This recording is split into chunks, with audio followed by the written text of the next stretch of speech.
The Lord be with you. And with your spirit. A reading from the Holy Gospel according to St. Luke. Glory to you, O Lord.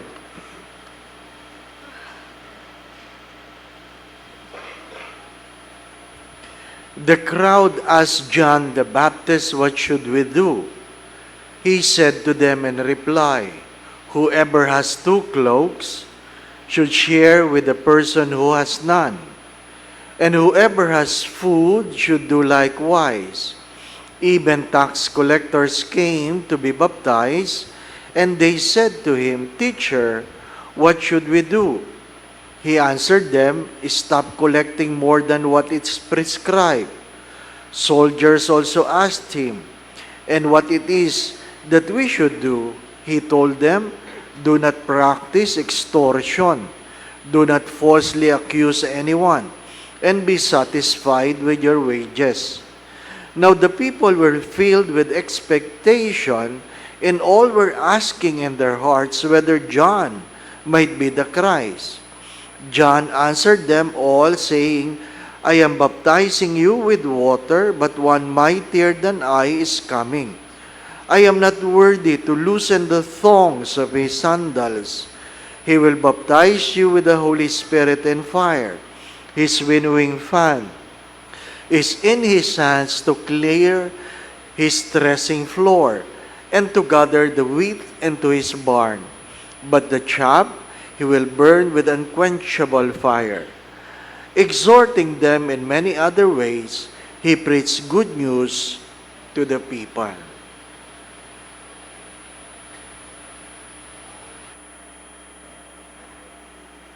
The Gospel of the Lord. Praise to you, Lord Jesus Christ.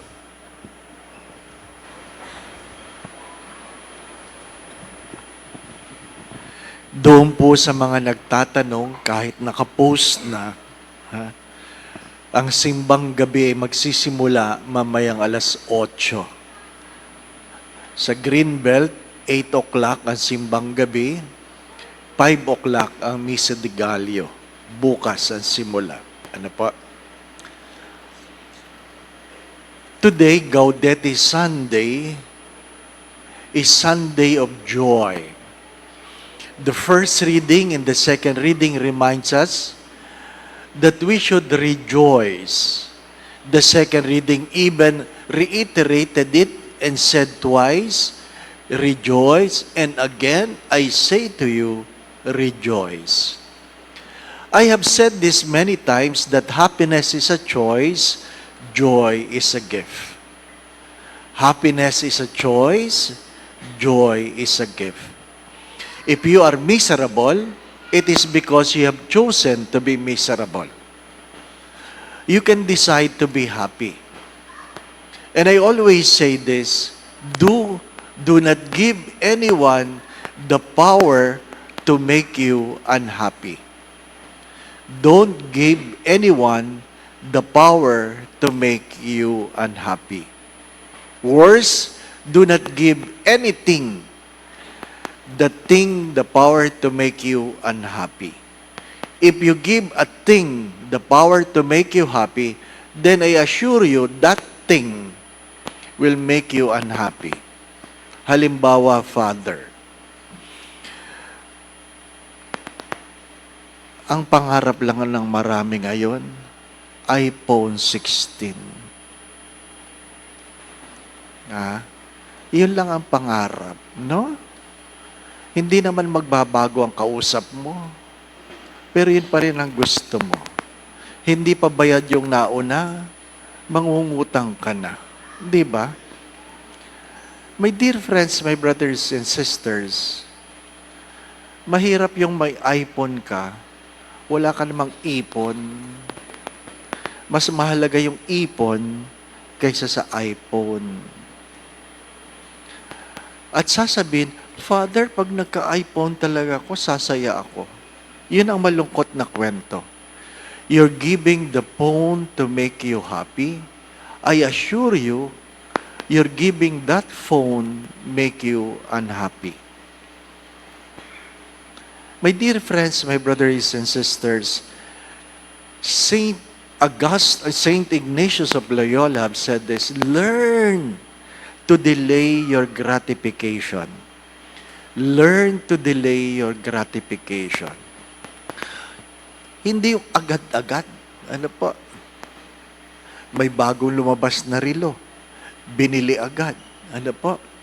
Pagkatapos lang ng ilang buwan, bagsak ng presyo ng relo. Malungkot na siya.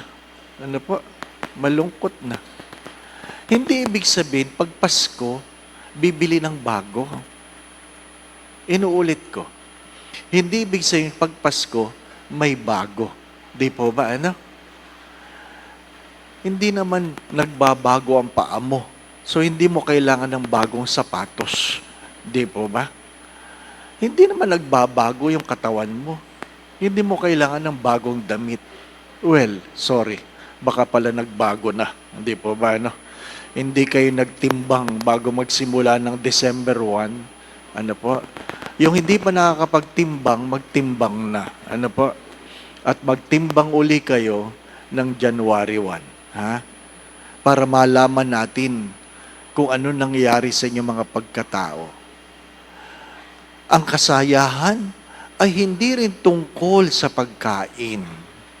Hindi rin tungkol sa pagkain. Hindi rin tungkol sa Christmas party. Hindi rin tungkol sa Kris Kringle, di ba, ano? Yung iba abalang-abala sa Kris Kringle. Ha? Magkano? Oh, 300. Ang mahal. Di ba? Bumili ng regalo worth 300, pero pag siya nakabunot, gusto niya, mabunot niya worth 600. Di ba? No? Ha? Ang binili mo lang naman, bimpo. Gusto mong mabunot, tuwalya. Mahirap yun. We are so materialistic. And Pope Francis have said this, if you sought happiness of the things you want to acquire, I assure you, you will be sad later on. You will be sad later on. Yung mga kaidarang ko, ano po, sa mukha naman, alam nyo na kung anong edad ninyo, di po ba, no? O sa mga gamit na binibili nyo, pinapangarap ninyo. No, ako'y nag-aaral ng college, ang pangarap lang namin noon, Betamax. Betamax lang talaga. Ano po? Kaya pag umuwi yung tiyo namin, kahong-kahong Betamax, masayang-masaya kami. Ano po? Walang pahinga panunood ng Betamax. Pugto ang mga mata, sabi nga, ano po? Ha? Tapos, aba, lumabas ang DVD. Nako, wala na. Wala nang saysay yung mga ginagamit mo nun. Di pa ba, ano?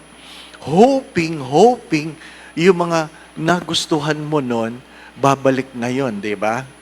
Yung mga matatandang lalaki dito, ano po? Gustong-gusto natin yung malalapad ang laylayan ng pantalon, di ba? No?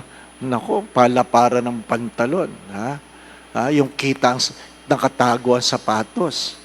Tapos nauso ang baston. Nauso ang bitin. Ay, wala na. Ngayon, nauso na ang ano? Gula-gulanit. Di ba? No? Ha? Dati, pag nakakita ka ng pantalon na may punit, ay, mahirap yan. Ano? Ay, kawawa naman. Ngayon, ang mamahal ng gula-gulanit, no? Ha? Yung iba, kita na singit eh. Yung mga babae naman, naglalabasan yung mga cellulite nyo dyan. Ano po? Ha? May nag-post, pakiusap sa simbang gabi, huwag mag-crop top. Di ba? Kailangan bang sabihin yun? Kailangan bang sabihin yun? Mahirap yun. Tabi. Kasi dito ko'y nakita sa Greenbelt eh. Naka-crop top. Ano po? Pero kita yung tahi ng cesarean. Ano po? Ang sama. Di ba? May mga bagay na binabagayan, merong hindi. Di po ba? No?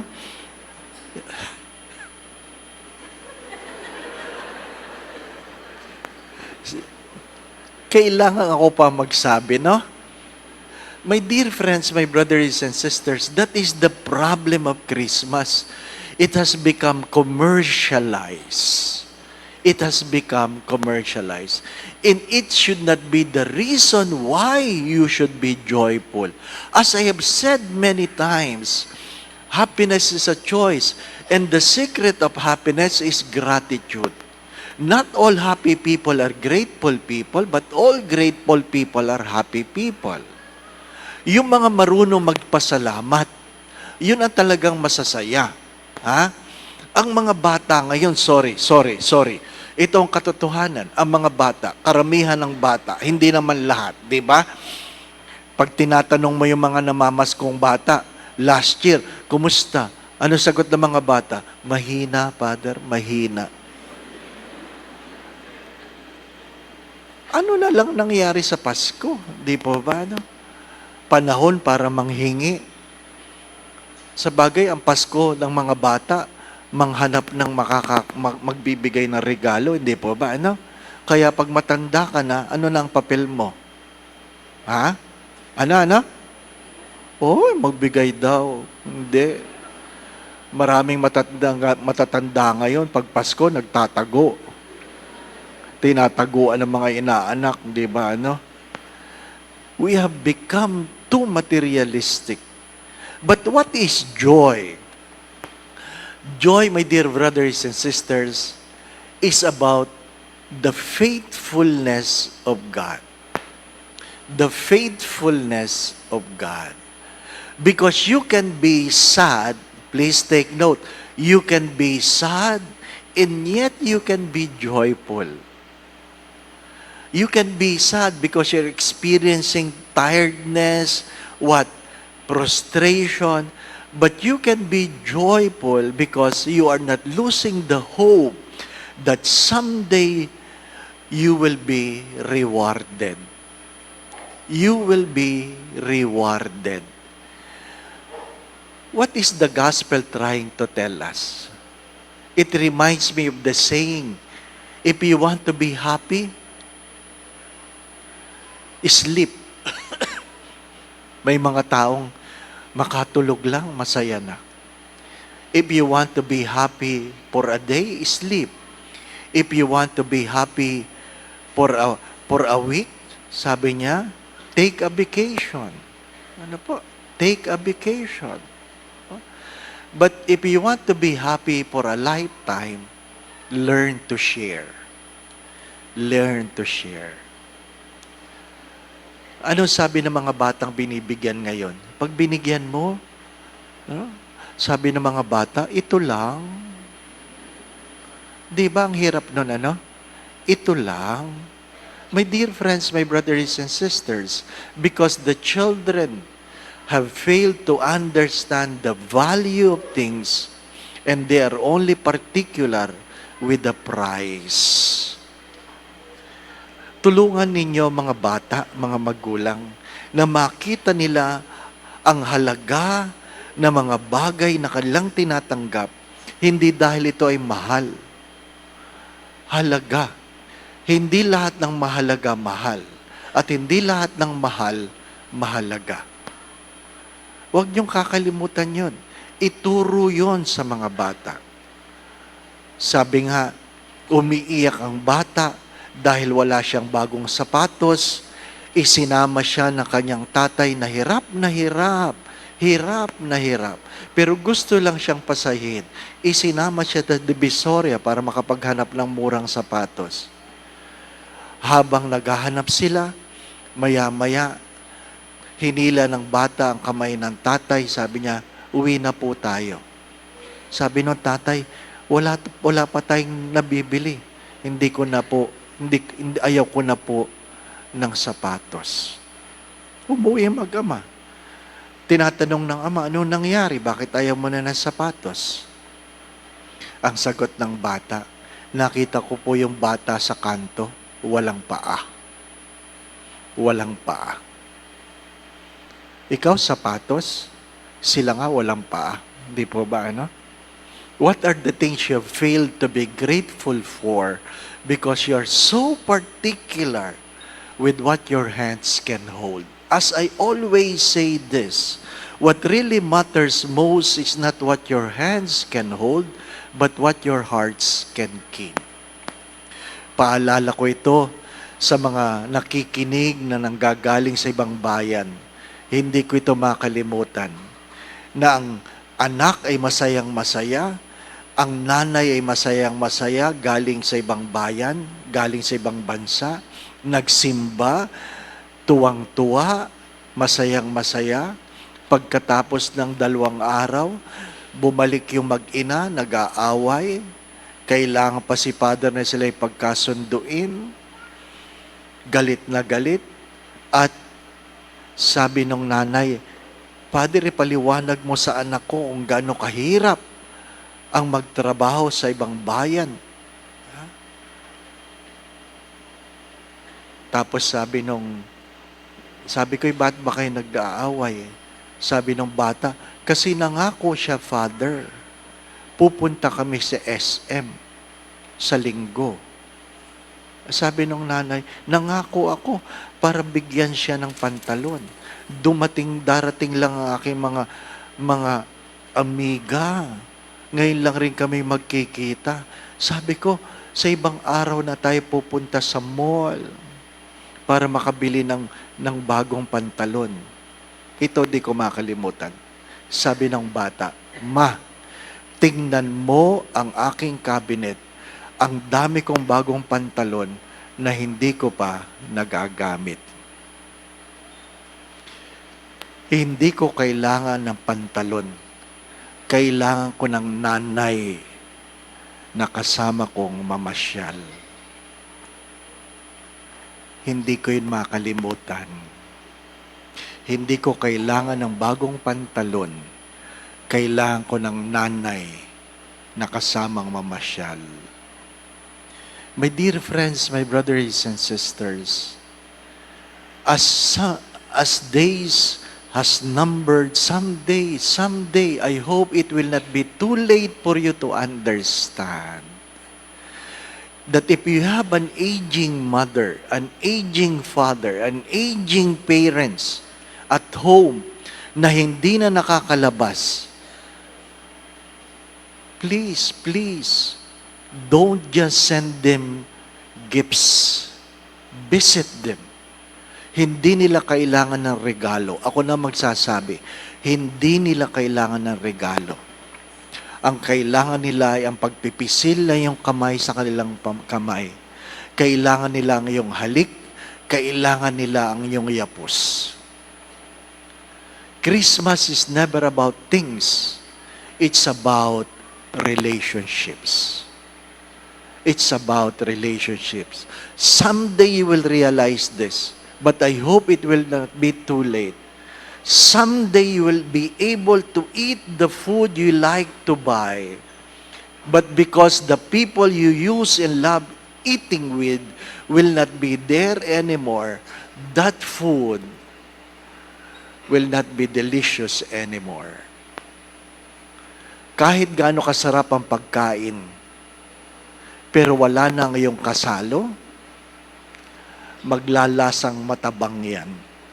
Sapagkat ang pagkain ay sumasarap lang ng dahil sa kasalo.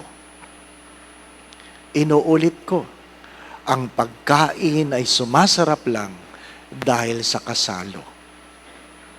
Ang damit ay gumaganda lamang, hindi dahil bagay sa iyo, kundi dahil may nagsasabing, ang ganda mo dyan. Mga minamahal na mga kapatid, maiksi lang ang araw.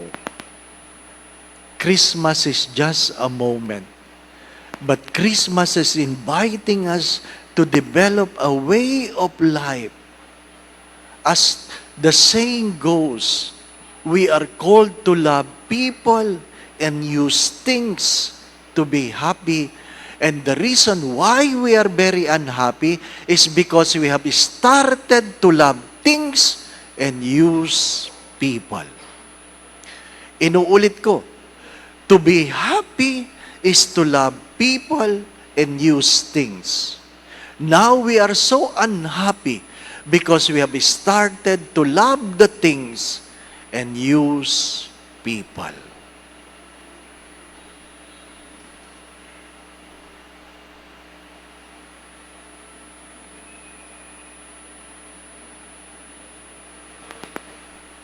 Do not take your family for granted.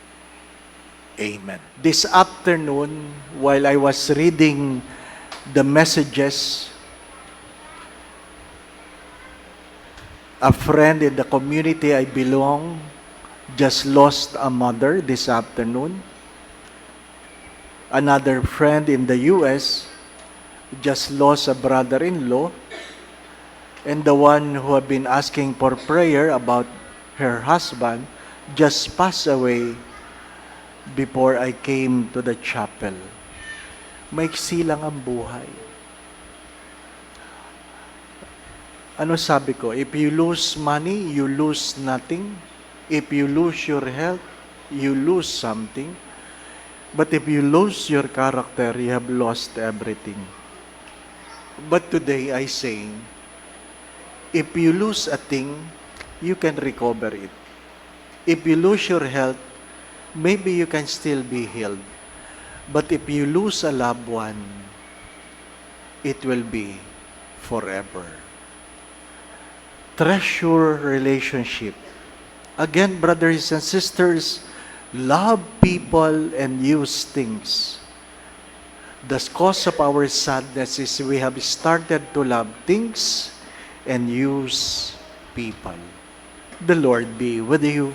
And with your spirit. And may Almighty God bless you and your family, the Father, the Son, and the Holy Spirit. Amen. We go in peace to love and serve the Lord. Thanks be to God.